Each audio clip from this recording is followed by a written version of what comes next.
What's up, guys? It is JBeats here, and welcome to a huge, historic episode of the Cambridge United Road to Glory. You saw the title. You know what could potentially happen. Let's get right into it. So, first scout, we're going to Russia for 6 months. Let's just try to get some players. We're also going to England and decided to switch it up a little bit. Let's go to South Africa. Alright, now we're really into things. Jamie Carter has been sold to Ipswich for $7.5 million. It just felt like time. These youth academy players have such strange skill sets. I mean, he has like 96 long shots, but he's like 62 shot power, so it's essentially useless. So I wanted to see what would happen to him progressing. Nothing happened, so he's out of here. And we have, unfortunately, had to sold Vardock to FC Porto. So he joins Liam Kelly, two going to be absolute legends for the club who have requested to leave and gone to Porto for like $50 million. It's really tough because he was going to be so good. He decided, while we're winning the Premier League and progressing in the Euro League, I think it's time for me to leave. And Max Watson will be departing the club. Yeah, it's whatever. He doesn't play. Eduardo Rossi will be joining Birmingham City for $3.3 million. I'm not going to be missing him. But look who's going to be returning to the club next season. Declan Ward. Longtime center mid for the club. One of our really first big key players. Also the first player to leave the club out of nowhere. We're bringing him back on a free contract. He'll join the club next season. Same goes for Elliot Martin. Now these two, they're not starters anymore, but it's nice to bring them back. So yeah, Martin was the second player to leave. I think he left the same season as Ward, so that was just a horrible time for me. Flavio Vera is going to Cardiff City for $1.7 million. Connor Murphy is going to Birmingham City for $8 million after being out on loan, I think, for the past 5 years. And this is a questionable decision. So if you guys remember, we changed from a 4-back to a 3-back, which means we no longer have a left back. So George Bennett, our normal left back, I have decided to sell to Sunderland. Get us some extra money. And it was a decision that just had to be made. He's not big enough to play center back. He can't really play anywhere else. So, unfortunately, I have just decided to let him go.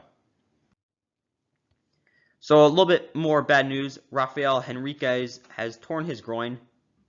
He's going to be out for 2 months.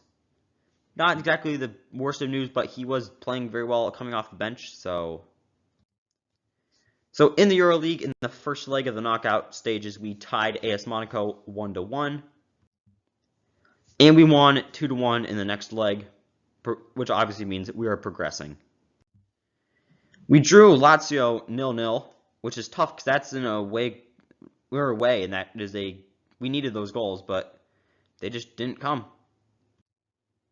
But at home, we were able to demolish them 2-0 thanks to 2 goals from Pereira. So, while out on international duty, our backup goalkeeper, Maldonado, has broken his tailbone, and he's going to be out for 5 months. So he's out for the rest of this season and the start of next season. Even more bad news, Renato Pereira has dislocated his shoulder. He's going to be out for the next 5 weeks. Which, if you're seeing this, that happened on April the 1st.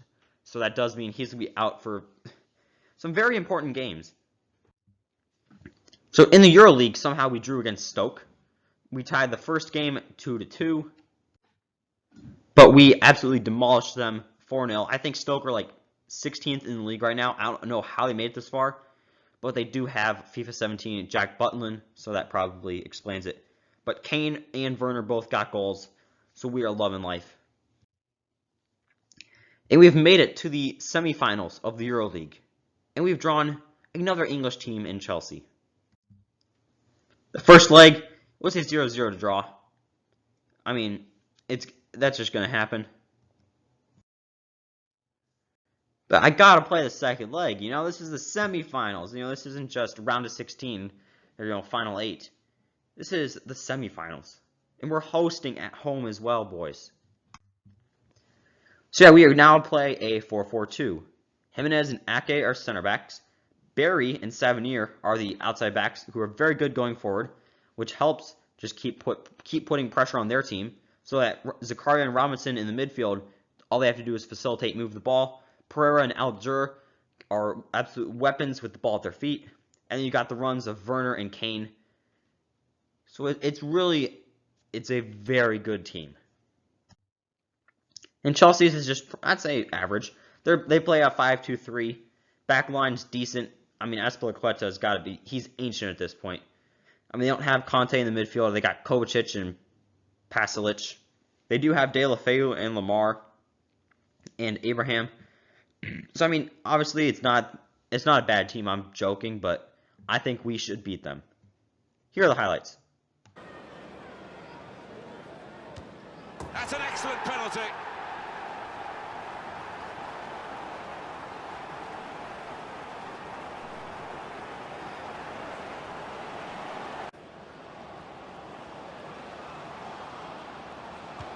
Goal! They lead by 2 now. Took the chance nicely, and that really has given them much more of a basis for the rest of this match. And what a... It's a quick break. Shot on! Well, that's the sign of a top-class player to score like that.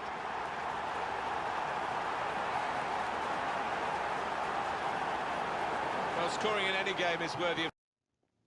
So yeah, that was a very easy 3-0 victory.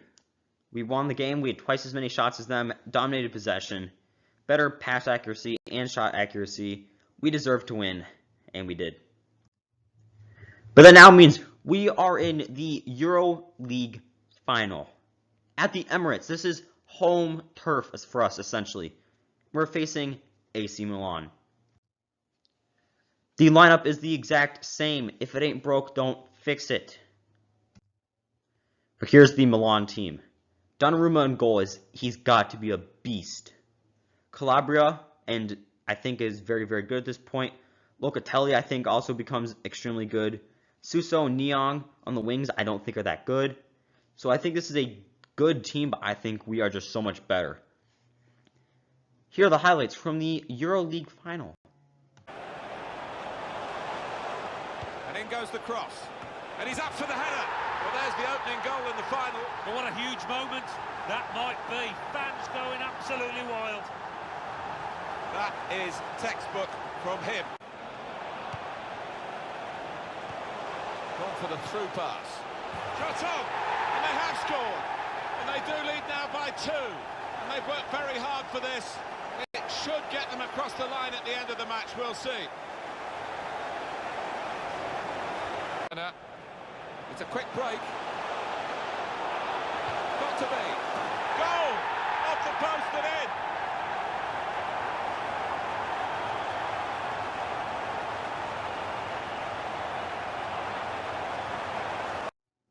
Like I said, 3-0 victory for Cambridge United. They had 1 shot on target the entire game. We dominated possession, dominated the shots. And we truly just deserve to be the Euro League champions. Cambridge United, how you doing? I mean, we're a big club now. We are a legitimate big club now. I mean, look, there it is. 3-0 victory. I do have to say, it appears Serie A is a very good league because semifinals, 2 Italian teams. So it looks like England and Italy are the top leagues. So I'm not going to lie, I kind of would have liked Porto to advance instead of Chelsea, so we could have beaten all of our former players, but I'll leave the pettiness, I'll leave that for another day. So I have one manager of the month for the month of May. Joseph Kavanagh is joining the first team. 6'2", attacking mid from Ireland. 61 overall, 92 to 94 potential. It's a shame that we're getting close to ending the series, but he will be a key player for any club in a couple of seasons. But we have won the league. So we won the Community Shield. We won the Premier League, we won the EuroLeague. So yeah, Community Shield dominated them 6-1. And we did also win the FA Cup. I didn't play it because I was busy focused on the EuroLeague, simmed it. But yeah, there's your quadruple. Community Shield, FA Cup, Premier League, EuroLeague. It's not exactly the most prestigious of quadruples, but 4 trophies are 4 trophies, man. So yeah, EuroLeague got that 3-0 victory. So Alger led the team in scoring this year with 14, Robinson had 12, and Timo Werner had 9. Hugh Robinson had 10 assists, Alger had 8, and Harry Kane, well, Alger had 9, Harry Kane had 8. And we literally got a perfect manager rating, 100. We did everything that was asked, despite having some pretty tough askings. I mean, we have 2 youth development, 2 brand exposure, 3 financial, 3 domestic success, 4 continental success. So even though we are one of the best teams, we still have a lot of priority on our entire team. So yeah, we won manager of the season. Rightfully so as well, I will just say. We deserve to win this award. Thankfully, I was able to get it. So yeah, we have now won 2 league titles, 2 domestic cups, and a Continental Cup. I guess it doesn't count Community Shield. We've won Manager of the Season now, so we're big time. We've played 452 games. We won 227 of those, drew 103, lost 122. We've scored 682 goals, and we've allowed 460. What a day. What a episode. What a season. 4 trophies. Next season, I think, is a very good chance it is the last. I think we are one of the best teams in the world. I think we can push for Champions Cup glory. If I do make it, the final episode will be it will be its own episode. I will do live gameplay for the Champions League final whenever we make it. It'll be a premiere. I'll try to hang out with you guys in the comments if there's actually people in the comments.